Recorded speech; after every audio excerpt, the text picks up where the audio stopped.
Bonjour, Monsieur Kémy Séba. Bonjour à vous. Soyez les bienvenus sur notre plateau. Vous êtes le président de l'ONG Urgence panafricaniste.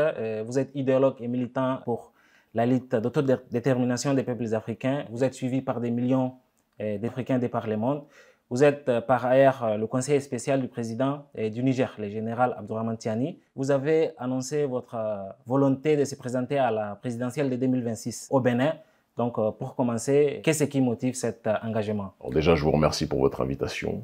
Et il est important toujours de préciser le contexte d'où nous partons pour comprendre exactement là où nous nous situons et là où nous allons.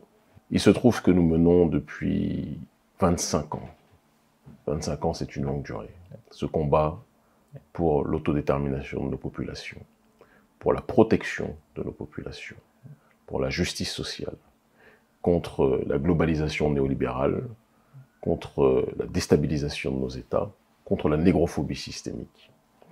Nous avons, je pense, en 25 ans, contribué à faire beaucoup bouger les lignes à un niveau métapolitique, à tel point que certains États nous considèrent comme responsables de la montée de sentiments qu'ils taxent de manière impropre, à mon sens, d'anti-français. Ce n'est pas ma démarche, mais en tout cas, nous travaillons contre le néocolonialisme sous toutes ses formes, et certains nous rendent responsables de la baisse d'influence de ce néocolonialisme-là.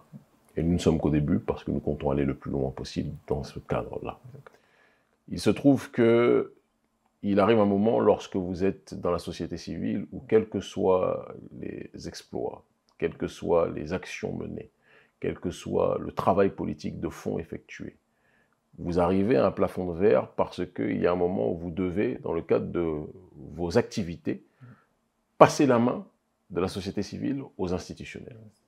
Et si les institutionnels ne font pas le travail qui est le leur, pour justement prendre le relais du travail que vous avez réussi à effectuer au sein de la société civile avec votre organisation, il arrive un moment où un sujet qui a été activé, exposé et secoué sur la place publique ne peut pas connaître sa véritable transformation parce que les forces institutionnelles demeurent, in fine, quoi qu'on en dise, des entités qui décident de comment tel ou tel sujet politique ou sociétaux doivent être traités et changés ou pas.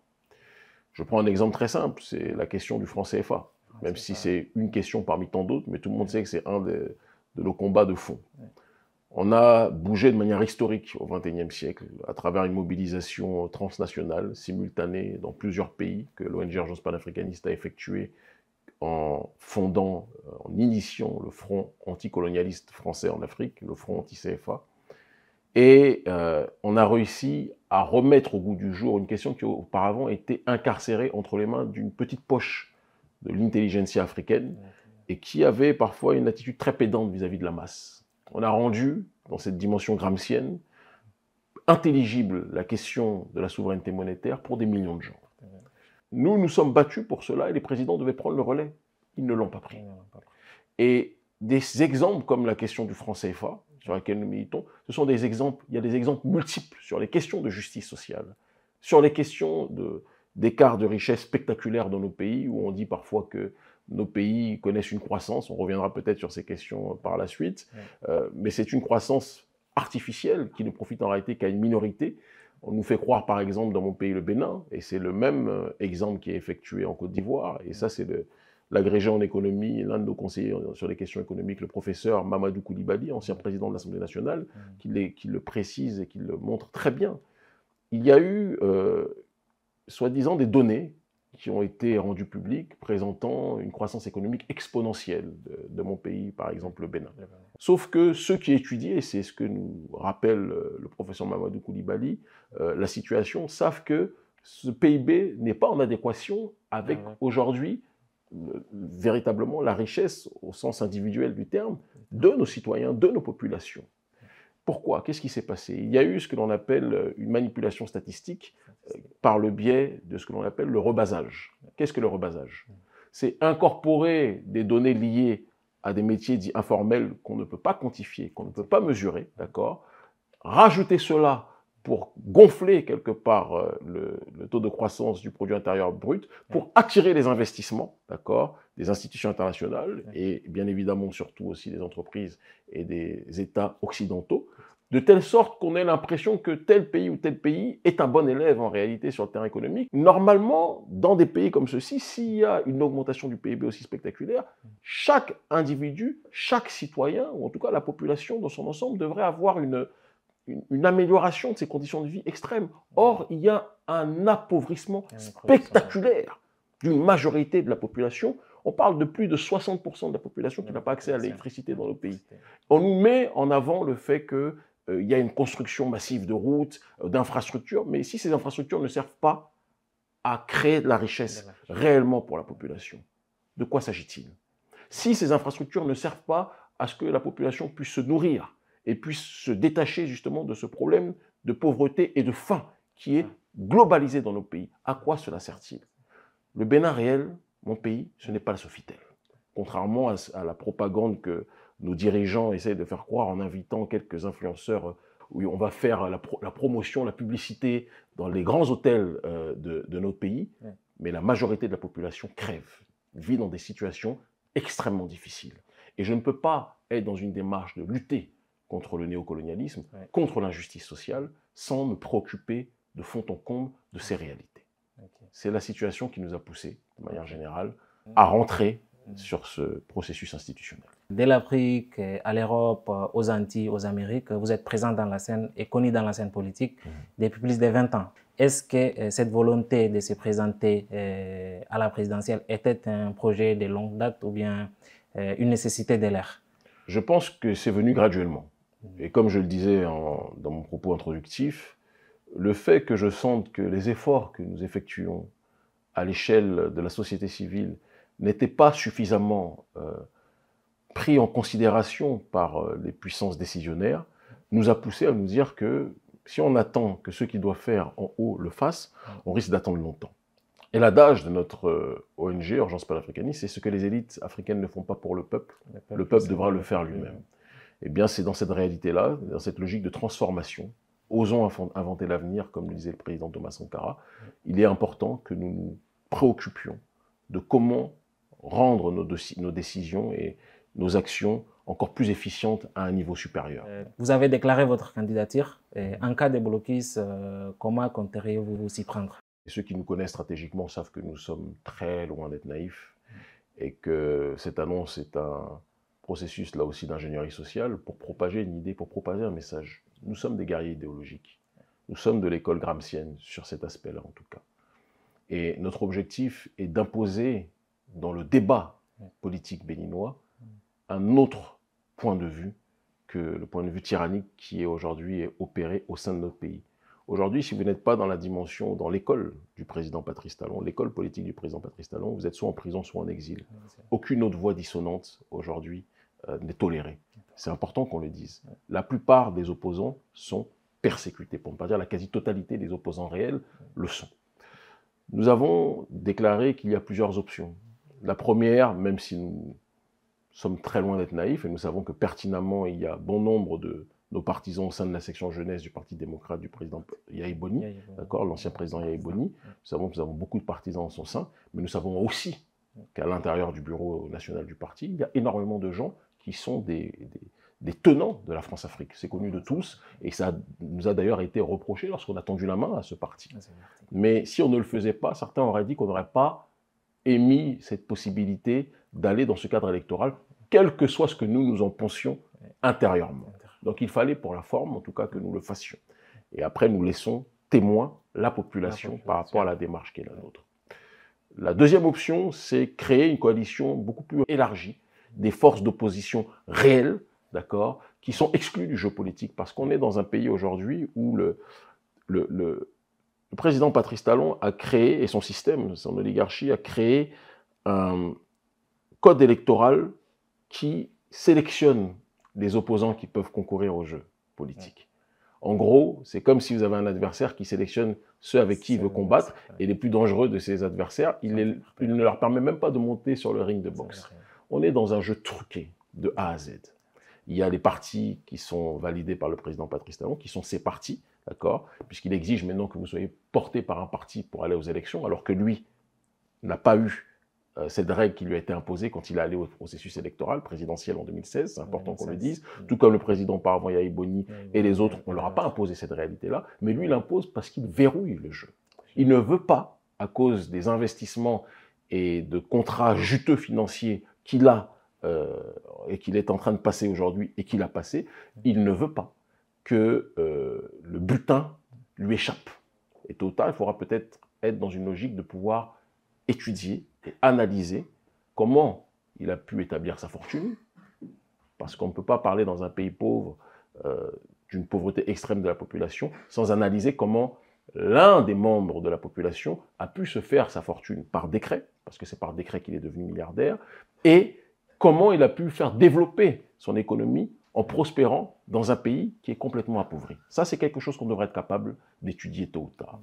Et donc, il y a cette option d'élargir la sphère de la coalition pour demander un jeu électoral inclusif, pour dire que les règles qui consistent à ce que si vous n'êtes pas porté par un des partis validés par le président, vous ne pouvez pas concourir, c'est quelque chose de caduque. Que si vous n'avez pas 28 députés qui vous donnent leur parrainage, vous ne pouvez pas vous présenter, c'est quelque chose de caduque. Sachant que les seuls qui ont minimum 28 députés, ce sont les partis du président et le parti d'opposition au sein de la classe politique béninoise, le seul parti d'opposition accepté par le président Patrice Talon, qui est le parti de l'ancien président Yahya Boni. Tous les autres partis politiques ne sont pas reconnus sur ce processus-là et on ne leur donnera pas la possibilité de se présenter. On doit changer ces règles. Parce que si on ne le fait pas, ce que je crains, ce que j'entends, pas ce que je souhaite, mais ce que je vois, c'est qu'il risque d'y avoir une contestation populaire citoyenne, non violente, mais qui risque de se déployer par vagues incessantes dans les temps à venir. Et je le sens de plus en plus fort, ce processus-là arriver. Et je pense que la raison voudrait que la classe politique, dans toutes ses composantes, dans tous ses antagonismes, puisse s'asseoir, échanger, discuter et voir comment on peut réformer le jeu politique. Je suis un gardien silencieux d'un processus souverainiste. J'ai un problème avec l'incapacité de donner la possibilité à tout le monde de pouvoir s'exprimer. Ça, c'est un. J'ai un problème avec l'injustice sociale généralisée. Ça, c'est deux. Et j'ai un problème avec le manque ou le kidnapping de la souveraineté. Ça, c'est trois. On est dans un pays aujourd'hui qui a bradé sa souveraineté, qui l'a livrée aux intérêts français. Le président qui a le plus consolidé les liens dans le cadre de la France-Afrique depuis la période des prétendus indépendants, c'est le président Patrice Talon. Je pense que c'est quelque chose qui pose problème au niveau national comme au niveau sous-régional. Et ma responsabilité en tant que panafricaniste qui signifie l'unité des diverses formes d'africanité dans le but d'obtenir une collective souveraineté, c'est de lutter contre ce qui empêche que la souveraineté puisse être véritablement établie.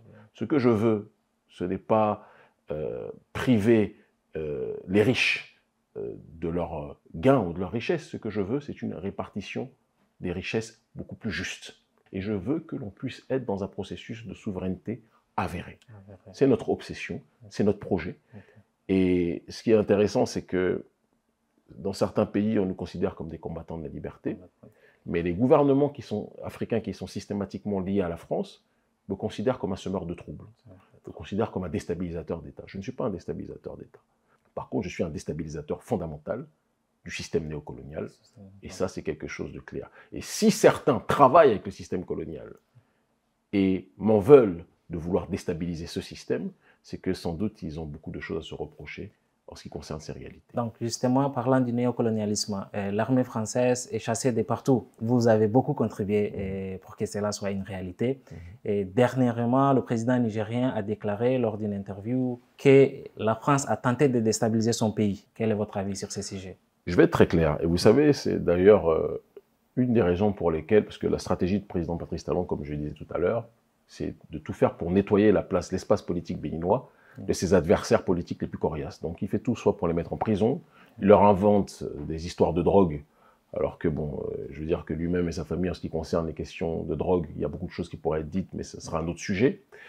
Et il l'a fait avec Sébastien Djavon notamment. Et il est aussi bon pour coller des affaires dérangeantes ou créer des affaires de toutes pièces vis-à-vis de personnes qui leur posent des problèmes de fond. Lorsqu'il y a eu la crise entre le Bénin et le Niger, cette crise, il faut comprendre d'où elle part. Nous avons contribué à faire partir l'armée française, que nous considérons comme plus que jamais une armée néocoloniale, qui n'a rien réglé, mais qui a contribué à empirer les choses.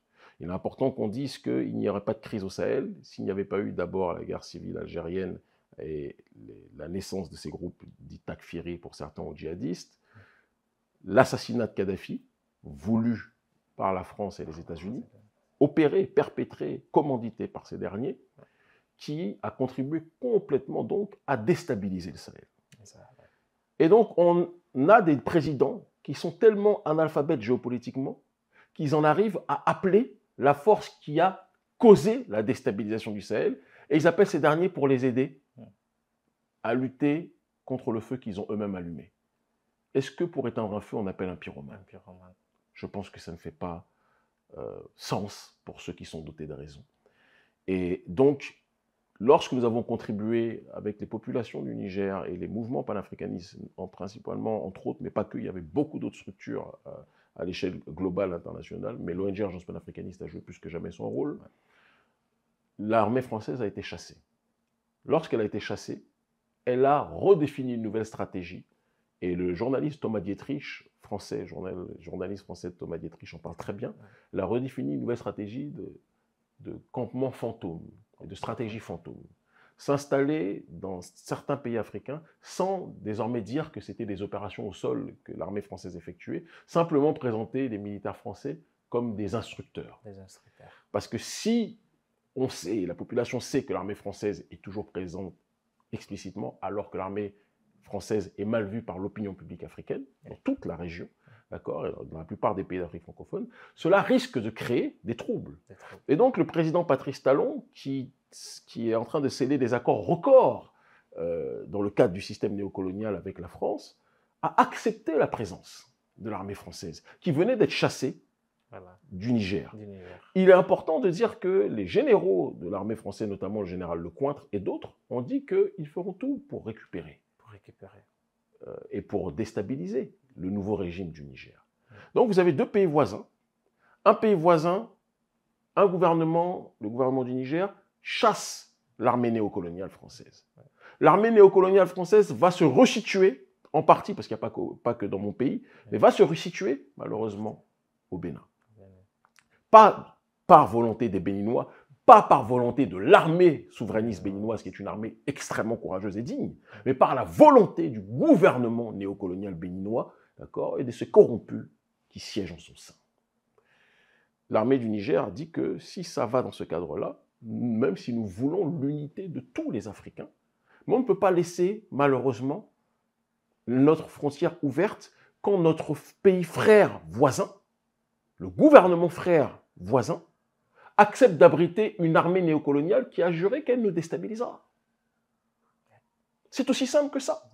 Le journaliste Thomas Dietrich a parlé de coopérants militaires, d'agents de la DGSE qui sont là, et de militaires français qui opèrent au sol. Quand on parle de coopérants militaires, il faut bien réfléchir à de quoi il s'agit. Moi, lorsque j'étais au Niger, on m'a parlé de certaines entités, d'accord, que ce soit des mercenaires ou autres, qui sont engagés par l'armée française pour agir.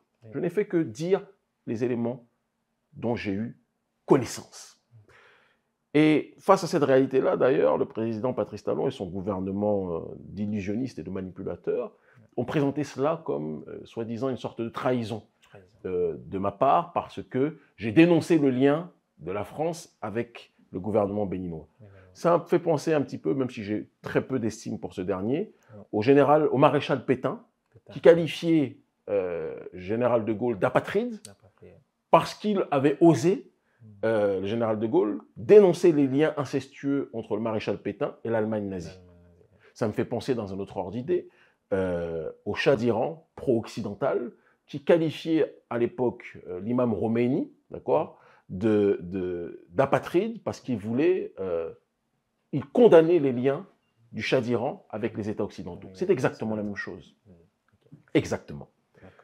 Moi, mon obsession, c'est que mon pays redevienne souverain. C'est que l'armée béninoise puisse être respectée pour ce qu'elle est. Qu'elle puisse avoir les moyens de sa politique, parce qu'on a des soldats extraordinaires, parmi les meilleurs d'Afrique. Malheureusement, ils sont infantilisés. On met à leur tête les militaires français qui mènent un travail pour leurs propres intérêts, pas pour le nôtre. Vous comprenez? Et donc, je fais partie de ceux qui ont, de part et d'autre, que ce soit au Niger ou au Bénin, exprimé leur tristesse de cette situation des frontières fermées. Mais je fais aussi partie de ceux qui sont lucides sur les raisons qui font que cette frontière est malheureusement fermée. Tant que le gouvernement de mon pays décidera d'abriter des militaires français, comme l'a précisé le journaliste Thomas Dietrich, on se retrouvera dans une situation d'un imbroglio politique parce que l'armée française a dit qu'elle veut déstabiliser le gouvernement nigérien. Donc c'est une situation sur laquelle on est obligé de prendre considération, on est obligé d'en tenir compte, et la seule solution pour que cette situation change, c'est que le régime du président Patrice Talon, qui a pour obsession de plaire en toutes circonstances au gouvernement français, c'est que ce régime de Patrice Talon finisse par partir et qu'un autre régime beaucoup plus souverainiste le remplace. Okay. Donc notre obsession, je le dis et je le répète, comme je le disais tout à l'heure, c'est d'avoir une coalition élargie, d'accord, d'entités, de forces politiques en exil ou sur place sur le territoire qui se réunissent et qui mettent toute leur énergie pour forcer le président Patrice Talon à changer son fusil d'épaule sur ce terrain-là. Et s'il ne le fait pas, il risque malheureusement, et nous n'en serons pas responsables, d'avoir une réaction du peuple que les responsables politiques que nous sommes et d'autres ne pourront malheureusement pas contrôler, parce que nous, ce n'est pas notre souhait. Nous sommes non violents et nous n'avons pas pour objectif de déstabiliser quoi que ce soit. Parlant de la politique béninoise, on a constaté ces derniers temps une censure venant des autorités sur les médias. Donc, que pensez-vous de cette situation? Je pense que c'est la stricte continuité d'un processus de censure qui a été établi par le président Patrice Talon depuis son arrivée au pouvoir. Il a censuré toute opposition. Il a censuré toute voix de contestation. Il a censuré toute opinion divergente. Tant que c'était des politiciens, ça ne dérangeait pas toute la population. Ça a commencé après par être la fermeture de médias. Golf TV, Africa, qui est un média dans lequel j'étais journaliste politique, et chroniqueur, a été fermé. Et maintenant, on arrive à un stade où ce sont la plupart des médias qui sont les plus suivis au Bénin, parce que les gens ne regardent plus au RTB, tout le monde sait que ce sont les employés du président Patrice Talon directement. Parfois, ils passent de l'usine de coton à un journaliste en tant que tel sur la télé nationale. Il n'y a aucun média libre. C'est plus un média d'État, c'est un média du clan Talon. Comme ça se passe malheureusement trop de fois dans nos pays. Lorsqu'un président arrive au pouvoir, c'est comme ça que ça se déroule. Et ils ont fermé des médias comme Madame Actu, ils ont fermé des médias comme Bénin Reporter Monde, ou des choses de ce style-là, qui sont des médias qui sont à la base regardés par l'opinion publique béninoise, qui a plus confiance dans cette diversité de points de vue relayés par ces médias. On les force à se, soi-disant, conformer au nouveau code de déontologie numérique, etc., qui sous-entend qu'ils doivent rentrer dans les petits papiers du régime et faire exactement ce que le régime veut qu'ils fassent. Et comme par hasard, on les ferme au moment où il y a un procès qui est un procès guignolesque de l'ancien meilleur ami du président Patrice Talon qui voulait se présenter et qui a été accusé opportunément de coup d'État. C'est entre eux.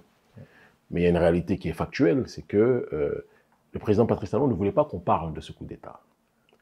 Il ne voulait pas qu'on parle de cette situation-là parce que si le peuple découvre ce qu'il en est, il comprendra que ce n'était peut-être pas un coup d'État, mais que peut-être son meilleur ami voyait lui-même, comme la plupart des gens qui sont autour du président Patrice Talon et qui ont fini par le quitter, parce que c'est aussi ce qui s'est passé, c'est aussi la réalité, que Olivier Boko voulait apparemment changer le code électoral lui aussi et s'apprêter à mobiliser des gens pour le faire. Et le président Patrice Talon, ayant appris cette réalité, quand on veut tuer son chien, on l'accuse d'avoir la rage, il a décidé de présenter ça, de maquiller ça en coup d'État pour clore le débat, parce qu'il ne veut pas qu'il y ait une réforme du code électoral. Et dans le même temps, ces mêmes médias faisaient partie de ceux qui relayaient l'opinion aussi bien de nos partisans que de nos détracteurs. C'est important qu'on le dise. Mais le président Patrice Talon n'aime quand il n'y a que les détracteurs de ses opposants. Il n'aime pas quand on entend aussi les partisans de ces derniers. Donc, pour moi, il n'y a rien de surprenant. Et je pense qu'il faut que les Béninois, dans leur ensemble, finissent par se poser la question, pendant combien de temps vont-ils accepter d'être traités comme des biens meubles que l'on peut censurer, que l'on peut maltraiter, que l'on peut usiter comme des préservatifs usagés éternellement? Parlant des relations avec le Niger avec le Mali et le Burkina, dans le cadre de l'AES, ont instauré une force unifiée de 5000 hommes et ont mis en circulation un passeport commun. Donc, si vous êtes élu président en avril 2026, soutiendrez-vous l'idée d'intégrer cette confédération? Il est vital, à mon sens, que le panafricanisme se matérialise. Et pour que ça se matérialise, c'est qu'on doit transcender la logique des micro-États qui a été décidée par la puissance coloniale, par les puissances coloniales, lors de la conférence de Berlin en 1884 et 1885. Quand vous voyez l'Union européenne, eux-mêmes ont compris, mais c'est une Union européenne qui n'est pas celle des peuples, mais une Union européenne de l'oligarchie néolibérale, convenons-en. Mais ils ont compris que s'ils ne s'unissaient pas, ils ne pourraient pas tenir dans ce concert des nations. Les États-Unis d'Amérique, comme leur nom l'indique, ils ont compris qu'ils étaient obligés de s'unir pour avancer. Les Émirats arabes unis, ils ont compris que si ces Émirats ne s'unissaient pas, ils ne pourraient pas peser. Quand vous voyez la Chine, c'est une addition d'anciennes provinces, en réalité.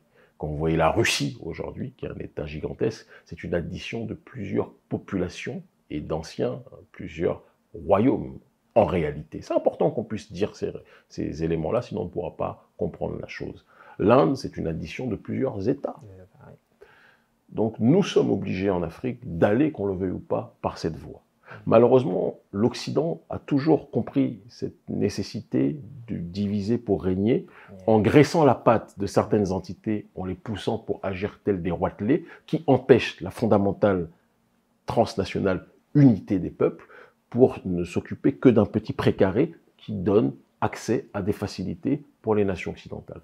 Je pense que si on ne va pas dans cette perception-là, on ne pourra pas comprendre dans quelle direction nous allons. Donc, moi, mon objectif, sans avoir besoin de trop en dire, c'est que nous nous approchions de l'État fédéral. Et ça passera par plusieurs processus. Et il est évident que l'Alliance des États du Sahel est un exemple de panafricanisme du peuple. Ça ne veut pas dire que tout est parfait. Il y a beaucoup de choses qui doivent être améliorées. Et on doit avoir le courage de le dire aussi, d'accord? Mais c'est une grande source d'espérance pour des millions et des millions et des millions d'Africains. Partout où je vais dans le monde, c'est le retour que j'ai. Et je pense que le Bénin, s'il accède à sa souveraineté réelle, à sa véritable indépendance, s'il coupe les liens avec la puissance néocoloniale que nous connaissons, peut devenir une pièce maîtresse dans ce jeu géopolitique qui bénéficiera au peuple d'Afrique et qui bénéficiera évidemment à l'AES. À l'AES. Donc vous avez parlé du panafricanisme populaire. Donc vous faites partie de cette lignée panafricaniste garvéiste. Oui, on peut le dire très clairement. Exactement. Donc pensez-vous que l'AES pourrait être un point d'ancrage pour ces panafricanismes-là, le panafricanisme populaire? Je pense qu'il faut qu'on puisse regarder les choses de manière même beaucoup plus large. Parce que l'AES, je le dis, est un laboratoire de ce qui se doit d'être fait de manière prospective dans les prochaines années. Recouvrir sa souveraineté, prendre le temps de se reconstruire, prendre le temps de redéployer un nouveau schéma de société, d'accord, sur le terrain économique, sur le terrain sociétal, sur le terrain culturel, et sur le terrain aussi diplomatique et géopolitique, géostratégique, sur le terrain aussi de la géopolitique des minerais. Ça, c'est des ressources minières, c'est important qu'on puisse le dire. Mais tous les pays ne sont pas sahéliens. Donc, tous les pays africains ne sont pas sahéliens. Donc, il arrivera un moment où c'est l'état d'esprit de l'AES qui devra être répercuté un peu partout sur le continent. Et donc, moi, ce qui m'intéresse, c'est que l'état d'esprit de l'AES puisse être établi en Afrique centrale, en Afrique de l'Est, en Afrique de l'Ouest, en Afrique australe, dans toutes les zones, et en Afrique du Nord, si nécessaire, dans toutes les zones où l'autodétermination doit plus que jamais être reconquise. C'est l'état d'esprit qui est le nôtre. Et en ce sens-là, l'AES est un signe, est un symbole extraordinaire d'espérance. C'est dans cette logique-là que nous nous situons et c'est dans cette logique-là que nous avançons. Nous ne sommes pas en train de dire que les 54 pays du continent africain devront être membres de l'AES. Ça ne fera pas sens puisque l'AES correspond à une réalité aussi géographique. Mais l'état d'esprit que définit l'AES doit être quelque chose qui doit contaminer le continent africain et l'Union africaine dans sa globalité, qui elle-même aussi, tôt ou tard, devra être réformée. Donc, on avait parlé du panafricanisme. Ce mouvement est né ou bien, disons, grandi dans la diaspora. Tout à fait. Donc, par exemple, en Europe, actuellement, on voit la montée de la droite.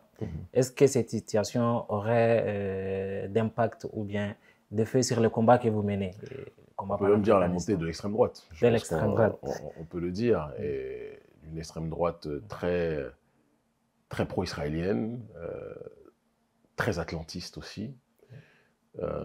Même si elle a parfois aussi, c'est important qu'on le dise, des sympathies avec la Russie. Disons-le. Il y a une ambivalence sur ces questions. Nous, notre logique est très simple. Le monde, il est en train de changer. Le progressisme tel qu'il s'est déployé avec l'effondrement du mur de Berlin et la montée du néolibéralisme sur le terrain économique, s'est accompagné d'un néolibéralisme sociétal qui a fini par devenir quasi hégémonique en Occident et dans les nations qui sont contrôlées par cette région. Mais on arrive aujourd'hui à la fin d'un cycle et la fin d'un temps. Le néolibéralisme a connu un tel excès et une telle apogée qu'on arrive maintenant à une séquence où c'est la réaction à ce néolibéralisme sociétal qui est en train d'apparaître dans l'opinion publique mondiale. Et cette réaction se caractérise par une sorte de montée des idées illibérales, d'accord, et d'un refus du progressisme néolibéral dérégulé que nous connaissons avec les théories du genre, ce que certains appellent la dictature des minorités, qu'elles soient sexuelles, etc., etc. C'est ce qui se passe en Occident, et c'est ce qui se passe pas qu'en Occident d'ailleurs, parce que ceux qui voyagent un minimum dans le Sud global voient que, en réalité, des peuples qui sont la plupart du temps enracinés et attachés à leur identité sont beaucoup moins tolérants vis-à-vis de l'agenda de forces néolibérales sociétales comme le Parti des démocrates aux États-Unis, ou des partis soi-disant de gauche sociétale en Occident.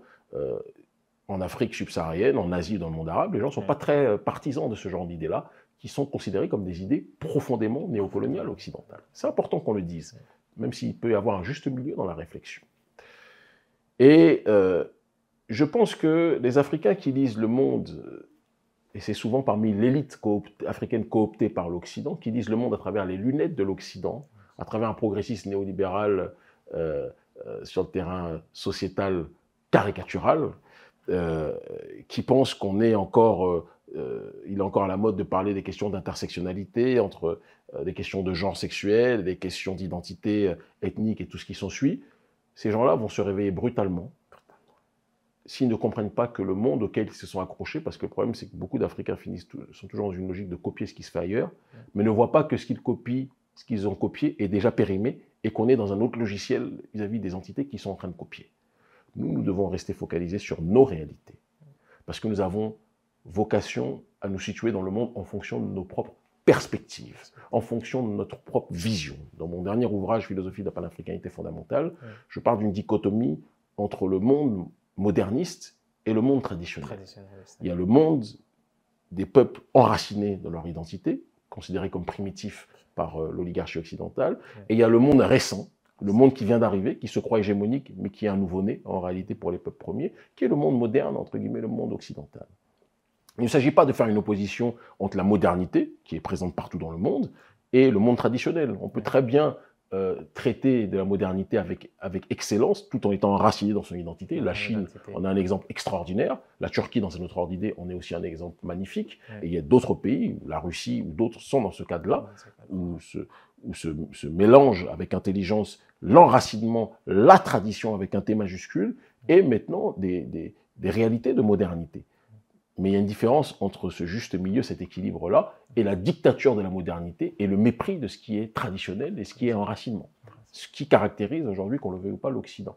Et c'est pour cela aussi qu'à la tête d'un pays comme les États-Unis, il y a aujourd'hui eu l'élection de quelqu'un comme Donald Trump, qui sonne comme la fin de la récréation de ce néolibéralisme sociétal qui avait fini par conquérir trop d'espace au sein des élites. Donc l'Afrique doit se tenir prête, parce que nous sommes aujourd'hui à un carrefour des civilisations, à un carrefour des enjeux géopolitiques. Et les peuples occidentaux, les peuples du Nord global sont en train de se braquer, de se radicaliser. Et le Sud global va devenir un réel ennemi. Il l'a toujours été en réalité, mais il va l'être plus qu'il ne l'a jamais été auparavant. Et si nous, on est dans une volonté d'être citoyen du monde, alors qu'eux sont citoyens de leur monde, mais n'ont pas décrété qu'on était citoyens de leur monde à eux, ça ne va pas aller. Il faut qu'on soit citoyen de nos mondes et qu'on fasse en sorte que nos mondes puissent compter. C'est la réalité dans laquelle nous sommes. Quand on a un Donald Trump qui dit « America first », il faut que les Africains soient capables de dire « l'Afrique d'abord ». D'accord ? Et que notre peuple soit notre peuple priorisé. Nos peuples soient priorisés, où qu'ils soient installés. Ça doit être nos réalités. Vous avez dit que l'Occident est en train de se braquer. Est-ce que cela n'est pas une opportunité pour les Africains? Une opportunité historique, c'est exactement ce que je dis. C'est une opportunité historique pour nous de comprendre que si ceux dont on mendie l'amitié ont décidé plus que jamais de nous tenir à l'écart de leur réalité, c'est une occasion pour nous, suivant l'adage qui dit de l'exclusion d'un homme par l'autre naît la volonté pour l'homme exclu, de se constituer sa propre puissance. C'est dans cette logique-là et cette orientation idéologique et politique que nous nous situons. Donc, prenons cette séquence historique comme une chance, en nous rappelant que l'Africain n'a pas d'amis. Le seul messie de l'Afrique, c'est l'Africain et l'Africaine eux-mêmes. D'accord. Question d'actualité. Dernièrement, on suit l'évolution de la crise dans l'est de la République démocratique du Congo. Donc, le groupe rebelle M23, soutenu par le Rwanda, selon plusieurs sources, dont les Nations Unies, donc, mène une offensive sanglante dans l'est de la RDC.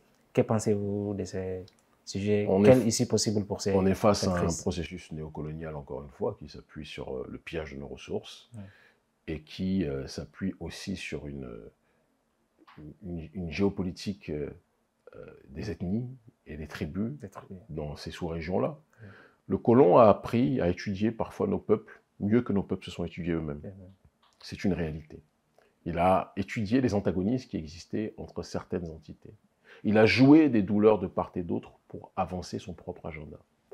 On a aujourd'hui Paul Kagame qui a été érigé par les néolibéraux en symbole d'un panafricanisme. On n'était pas au courant, parce que le panafricanisme, normalement, c'est l'unité des diverses formes d'africanité, et pas génocider une partie de ces mêmes africanités. Mais Paul Kagame est soutenu par les États-Unis, soutenu par les nations occidentales, il faut qu'on ait le courage de le dire, et c'est pour ça qu'il se sent depuis le départ si libre de faire ce qu'il veut et d'agir comme un shérif, comme il le fait depuis tant d'années, en réalité, dans la sous-région. Et pas simplement comme un shérif, mais comme un pilleur, un déstabilisateur et un génocidaire. Ce qui est un drame quand on sait ce que le digne peuple Tutsi a connu en termes de génocide. Et ce qui se passe au Kivu est sponsorisé par les multinationales occidentales. Et c'est pour ça qu'il y a eu l'opération Lumumba au Congo récemment, où une jeunesse congolaise patriotique et digne a décidé de prendre ses responsabilités, parce qu'elle ne pouvait pas accepter de voir des chancelleries faire comme si de rien n'était, alors qu'elles sont celles qui back-up les activités de Paul Kagame, qui lui-même back-up avec ses soldats rwandais le M23, qui sont en train de déstabiliser la RDC. Alors, dire cela ne permettra et n'autorisera, en ce qui me concerne, jamais le sentiment qui consiste à essentialiser cette question en disant que c'est un problème de tous les Tutsis et qu'il faut faire la guerre à tous les Tutsis. Kagame n'est pas tous les Tutsis. Je connais d'innombrables Tutsis qui sont contre Paul Kagame. Je connais d'innombrables Tutsis qui dénoncent ce qui se passe en RDC. Mais Kagame est un problème géopolitique majeur pour l'Afrique aujourd'hui. Et si on ne prend pas en considération cela, on va reculer de 30 ans sur un certain nombre d'enjeux. Et je pense qu'il faut qu'on ait le courage de le dire avec la plus grande simplicité. Et cela n'exonère pas non plus la classe politique congolaise corrompue, qui est à la tête du Congo aujourd'hui, qui est beaucoup plus dans la fastuosité du pouvoir, dans les simplicités de déplacement et de voyage que confère leur rôle, que dans la gestion d'un état de guerre. Moi, je suis au Niger, je voyage dans l'AES, je sais ce que sont les pays en guerre. Ce n'est pas la sensation que j'ai quand quand je vois la classe politique de Kinshasa. Et dire cela ne signifie pas que j'ai quelque chose de personnel contre eux, mais ça ne va pas. Et on ne peut pas aimer des gens sans leur dire la vérité. Ils sont co-responsables, eux, et évidemment ceux qui les ont précédés, de cette situation qui existe aujourd'hui. Donc le problème du M23 est un problème de néocolonialité et de pillage de nos ressources. Et Kagame n'est qu'un proxy d'intérêt qui le dépasse de très loin en réalité, ce qui n'exonère pas de ses responsabilités. Et nous devons le condamner avec la plus grande force, lui, son clan, d'accord, et les nations occidentales qui le soutiennent derrière, officieusement, et nous devons aussi condamner l'inaction, le côté inopérant de la classe politique congolaise qui ne prend pas ses responsabilités. Voilà. Ok, Kémy Seba, un dernier mot. Ce que je dirais, c'est que ce que les élites africaines ne font pas pour le peuple doit le faire lui-même. Et donc 2025 va être une année agitée à l'échelle internationale pour le peuple africain. Parce que, en tout cas, nous allons tout faire pour faire bouger des lignes, puisque les forces institutionnelles ne font pas le travail qui est le leur. Nous allons réactiver la question, c'est ce que j'ai commencé à faire, du franc CFA, plus que jamais. Ça, c'est à l'échelle globale et internationale. Et sur le terrain maintenant beaucoup plus local, en ce qui concerne le Bénin, le président Patrice Talon me considère comme un semeur de troubles. Moi, je me considère comme quelqu'un qui veut rétablir le jeu démocratique. Et je veux que chaque voix béninoise puisse s'exprimer, puisse être entendue, puisse être respectée, et que la justice sociale puisse devenir une réalité.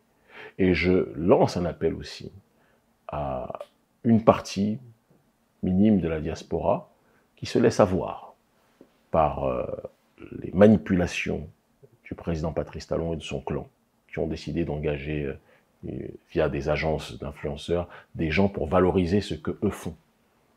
Ne vous laissez pas blaguer par la faciosité. Thomas Sankara disait « Mieux vaut l'eau potable pour tous que le champagne pour quelques-uns ». Faites attention à ce que l'on vous montre dans le micro-Cotonou, parce que le Bénin, ce n'est pas que ça. Notre peuple souffre.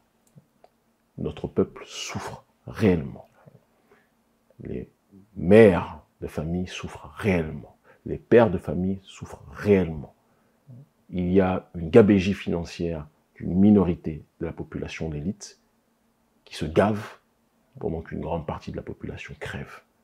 Et on doit avoir le courage de le dire. Sans ça, on n'ira nulle part. Le Bénin réel, c'est pas l'hôtel Sofitel. Okay. Qui devra. Je rappelle que vous êtes le président de l'ONG Urgence panafricaniste, vous êtes activiste influent, suivi par des millions des Africains à travers le monde, et vous êtes par ailleurs conseiller du président du Niger, le général Abdourahmane Tchani, bien que vous intervenez en tant qu'activiste panafricaniste et homme politique béninois. Merci d'avoir répondu présent à notre appel. Merci à vous, merci infiniment.